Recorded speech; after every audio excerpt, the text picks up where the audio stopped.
This method can help address key challenges in the field of cancer immunotherapy by facilitating the development of oncolytic vectors for targeted immunomodulation. The main advantage of the applied reverse genetic system is its versatility. Therefore, vectors can be adapted to address various research questions and target tumors with diverse immune signatures. The virus propagation steps, especially determining the optimal time point to harvest virus, are difficult to learn from a text protocol because syncytia formation must be assessed visually over time.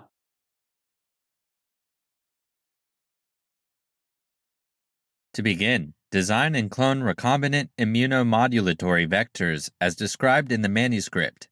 This protocol describes specific steps for the development of an oncolytic measles vaccine vector encoding a bispecific T-cell engager. To rescue measles virus from cDNA, 24 hours before transfection, plate measles virus producer cells evenly on a 6-well plate. Seed 200,000 cells in 2 milliliters DMEM containing 10% FBS per well to achieve 65 to 75% confluency at the time of transfection.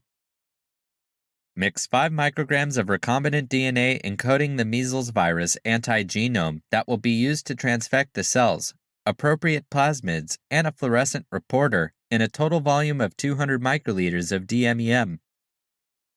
Add 18.6 microliters of liposomal transfection reagent to the mixture and immediately flick the tube to mix.